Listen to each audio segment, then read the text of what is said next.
Hello everyone and welcome to PepperAmmy's Flavoring Kombucha video.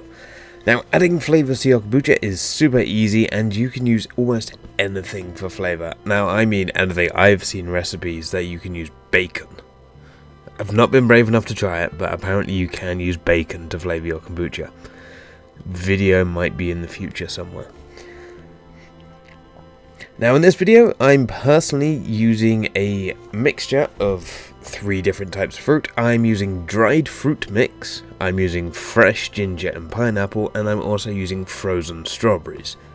Now all 3 of these turn out really well, so it doesn't really matter what type of vegetables or fruit you can use fresh, frozen or dried.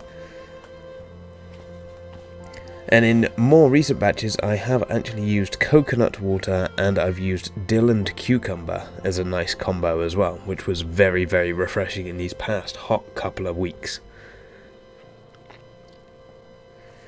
All you need to do is chop up the fruit and vegetables to fit into the jar or bottle, and maybe a bit smaller if you are using dried fruit, as they will rehydrate and be hard to get back out of the bottle.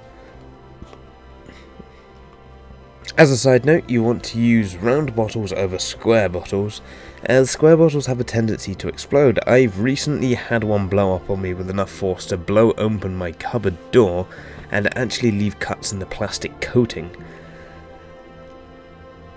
Once you have the fruit in the bottle, you want to top them up with your kombucha, leaving enough headroom to allow carbonation and let some of the pressure build up there.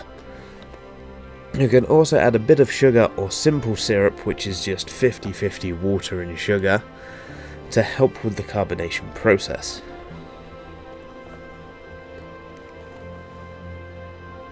When the bottles are filled, you want to leave them somewhere to carbonate for the next few days, burping the bottles every day.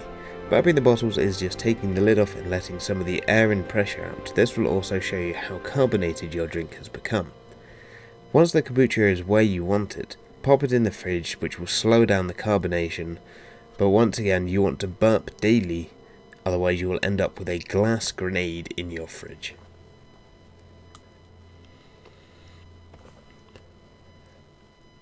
And now that is about everything for basic kombucha flavouring. As I say, there is a lot of stuff on the internet about flavouring your kombucha.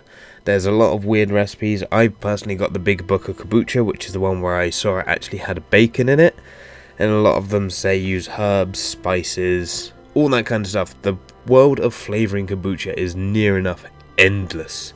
If you can think of it, you can probably put it in your kombucha. I've actually looked at getting some like sweets or something, using that as the sugar for the carbonation process, which I might once again have in a future video. Never know, you just have to watch this space. And yeah, that does it for this week. I'm sorry this video has been a lot later than planned. I've had a very metal heavy month with a lot of metal music festivals and gigs to go to, and you could probably hear it in my voice, I'm a bit sick now, and Charlotte's now sick, she's currently laying in bed. So yeah, it's been a bit of a slow month, and hopefully videos will now become weekly again. But anyway, thanks for watching, and I hope to catch you in the next one. Now, all you need to do is chop up the fruit and vegetables so they fit into the top of your bottle. All you will need to do is chop up the fruit and vegetables so they fit into the top of your bottle. You may need to cut the dried fruit a bit smaller, as they will rehydrate during the